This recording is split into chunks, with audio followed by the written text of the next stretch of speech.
Assalamualaikum warahmatullahi wabarakatuh. Bertemu lagi dengan saya Tati Ekawati Permana dalam pembahasan kita kali ini, yaitu mengenai proses operasionalisasi public relation. Apa saja yang menjadi proses operasionalisasi public relation? Yang pertama adalah fact finding, kemudian yang kedua adalah planning and programming, yang ketiga adalah communicating, dan yang terakhir adalah evaluating. Nah, di dalam fact finding, di sini seorang public relation berusaha untuk mengumpulkan informasi, data, dan fakta yang ada di lingkungan ya.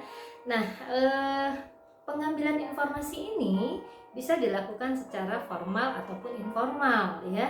Jadi kalau pengambilan informasi ini dilakukan secara formal, itu biasanya dengan menggunakan angket ya atau survei. Jadi di sini seorang public relation sudah menyiapkan pertanyaan-pertanyaan apa saja yang akan ditanyakan kepada halayak atau audiensnya ya. Nah, itu tentunya disesuaikan dengan masalah apa, kemudian kegiatan apa yang ingin dilakukan oleh seorang public relation.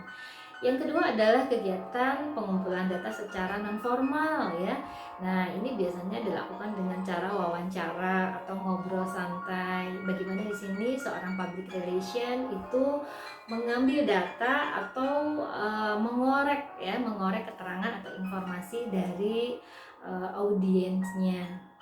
Nah, setelah semuanya terkumpul, data itu sudah ada, data itu sudah kita pegang, sudah kita olah, dan sudah menjadi suatu berita, barulah kita menentukan planning ya atau programming. Apa nih yang akan kita lakukan dari data yang ada.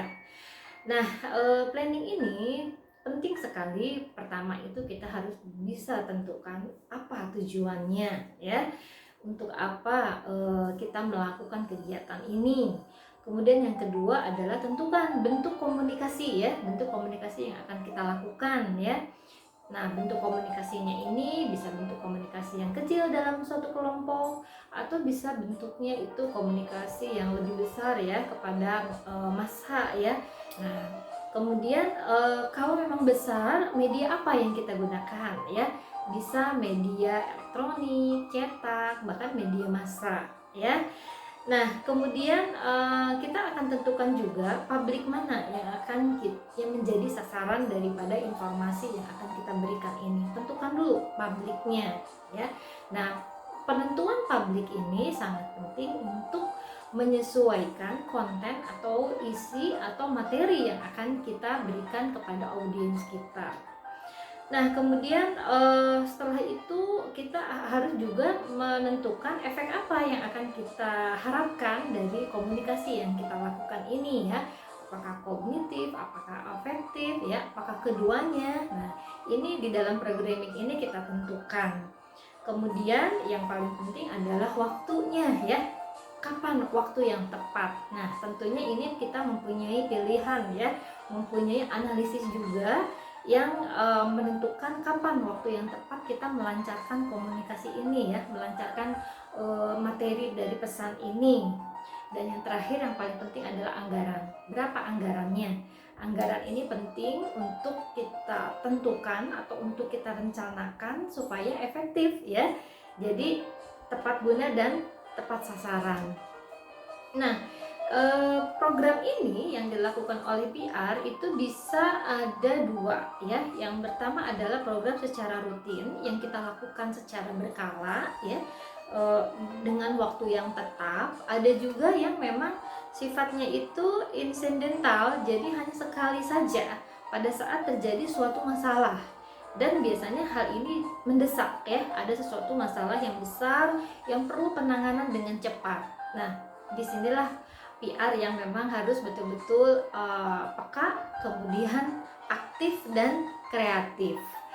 Biasanya program ini akan lebih efektif kalau kita tuangkan dalam bentuk proposal. Karena di dalam proposal ini sudah lengkap, mulai dari maksud dan tujuan, waktu dan tempat pelaksanaan, siapa saja yang terlibat, kemudian bagaimana rundown-nya ya. Dan yang terakhir adalah bagaimana ada penghitungan anggarannya. Nah, setelah proposal ini jadi, baru kita akan tentukan kapan kita akan lakukan kegiatan ini ya, atau taking action, dan kapan kita akan mengkomunikasikannya. Nah, di sini ketika kita akan mengkomunikasikannya ya, tentunya kita buat terlebih dahulu dari proposal ini. Setelah disetujui, kemudian apa yang akan dilakukan, apakah suatu event atau kegiatan ataukah hanya sebuah berita saja seperti press release. Nah, kalau itu sudah kita buat, baru kita coba untuk komunikasikan ya. Nah, mengkomunikasikannya ini bisa dengan media elektronik, media cetak, ataupun media massa. Kita tentukan saja tadi ya. Nah, setelah communicating, setelah pesan itu diluncurkan, baru kita akan menganalisa apakah ya pesan yang kita sampaikan itu diterima oleh audiens kita, bagaimana respon mereka, bagaimana efeknya ya setelah tadi pesan kita itu diluncurkan ya, barulah kita mengevaluasi apakah pesan yang kita sampaikan itu diterima dengan baik, apakah pesan itu dilakukan dengan baik ya, ataukah misalnya ketika sesuatu terjadi, apakah setelah pesan itu dilakukan ada perubahan, citra kita menjadi positif misalnya. Nah, itulah yang kegiatan yang terakhir adalah evaluasi ya. Di sini saya ingin mengambil contoh misalnya ya, di dalam suatu perusahaan yang bergerak di bidang tekstil ya, kemudian ada masalah bahwa ada keluhan ya dari penduduk sekitar bahwa sungainya ini tercemar, kemudian menjadi tidak bisa dipakai karena ketika dipakai menjadi gatal ya. Nah, akhirnya masyarakat menjadi resah, dan kemudian ada beberapa perwakilan dari masyarakat yang mengadu ke perusahaan yang mengeluhkan bahwa perusahaan tersebut membuang limbah ke sungai sehingga mengakibatkan kerugian bagi masyarakat. Nah, ketika seorang PR menjalankan fungsinya tadi sebagai public relation, menggunakan proses operasionalisasi public relation yang 4 tahap tersebut. Jadi yang pertama adalah fact finding. Pada kasus seperti tadi, pertama yang dilakukan adalah mengumpulkan data dan informasi sebanyak-banyaknya ya. Pertama, seorang public relation ini akan mencari data dulu dari masyarakat ya. Apakah betul ya memang sungainya kotor? Apakah betul memang ada yang gatal-gatal ya? Kemudian ke perusahaan, ke pabrik, apakah betul pabrik kita membuang limbahnya ya. Nah, itu kita kumpulkan data dan informasi ini sebanyak-banyaknya. Itu dilakukan bisa dengan wawancara ya, tapi dengan angket pun bisa ya, dengan survei juga bisa. Jadi ada di sini misalnya ada berapa kepala keluarga, itu terdata dengan baik ya. Ada berapa kepala keluarga, kemudian berapa orang yang kita angket ya. Nah, jadi di sini dalam pengumpulan data dan informasi ini bisa formal ataupun non formal ya. Jadi bisa menggunakan tadi angket secara formal ataupun secara wawancara.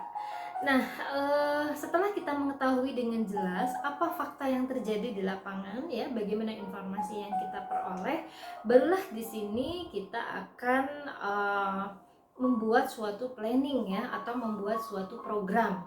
Jadi apa yang harus dilakukan ketika masyarakat sudah merasa dirugikan ya. Nah, efeknya ketika masyarakat sudah merasa dirugikan, kemudian mereka demo ya, kemudian mereka akan berbicara ke media massa, inilah yang akan mengakibatkan citra dari perusahaan kita itu menjadi tercemar ya, menjadi jelek.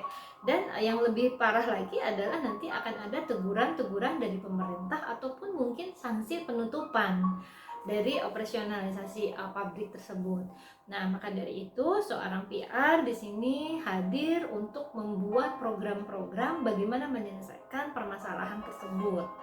Nah, kalau memang permasalahannya tadi ada sungai yang tercemar oleh limbah dari pabrik kita, maka yang pertama adalah dibuat dulu programnya. Itu misalnya Sabtu ya, diberikan pengobatan gratis atau dibuka posko pengobatan di daerah wilayah sekitar untuk menanggulangi dulu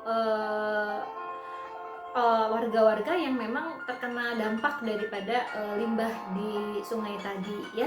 Kemudian yang kedua adalah menyediakan air bersih, itu untuk membereskan dulu masalah yang ada di masyarakat. Kemudian setelah itu baru kita akan membereskan ke dalam, ke pabrik kita ya. Nah, bagaimana kita cari tahu apakah memang betul limbah itu dibuang ke sungai?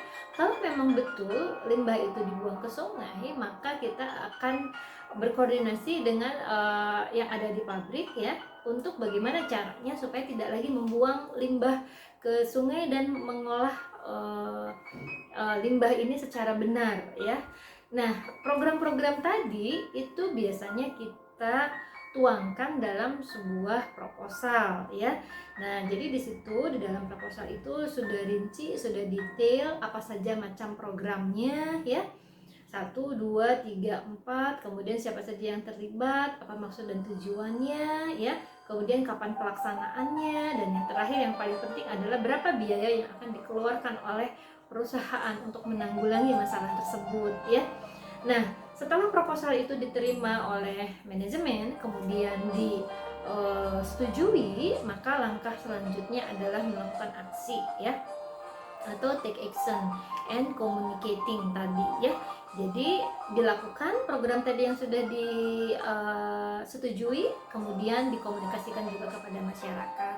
Diberikan juga pengarahan kepada masyarakat bahwa kami sudah melakukan pengolahan limbah dengan baik, tidak melakukan lagi pembuangan kepada sungai gitu ya.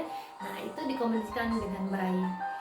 Nah, setelah komunikasi itu dilakukan ya, dan program itu dijalankan, maka langkah yang terakhir adalah mengevaluasi ya, bagaimana hasil dari program yang sudah kita luncurkan tersebut. Apakah ada perubahan dari masyarakat yang tadinya antipati terhadap pabrik atau perusahaan kita, atau menjadi simpati ya. Jadi dari antipati menjadi simpati. Jadi dari tadi akan demo jadi tidak jadi misalnya. Nah, itu evaluasi, disitulah kita melihat, menilai bagaimana program yang kita lakukan ini ya, sejauh mana hasilnya. Nah, di dalam tahap evaluasi ini penting sekali dilakukan oleh seorang PR untuk menilai bagaimana program ini dilakukan, apakah bisa dilakukan lagi di kemudian hari, atau memang ada perbaikan-perbaikan dari cara-cara atau program-program yang sudah dilakukan ini ya. Jadi untuk perbaikan kegiatan-kegiatan PR di masa yang akan datang apabila menemukan masalah yang serupa. Nah, itu kira-kira tadi proses dari operasionalisasi public relation ya, yang 4 tahap. Dan yang paling penting adalah bagaimana seorang PR mempunyai kemampuan komunikasi yang baik dalam mengkomunikasikan programnya ini, baik ke dalam intern perusahaan, yaitu kepada pihak manajemen ataupun pihak yang mengelola, dan bagaimana seorang PR berkomunikasi dengan masyarakatnya atau pihak eksternal dari perusahaan. Itu saja yang bisa saya sampaikan pada kesempatan kali ini. Sampai ketemu di pembahasan berikutnya. Terima kasih. Wassalamualaikum warahmatullahi wabarakatuh.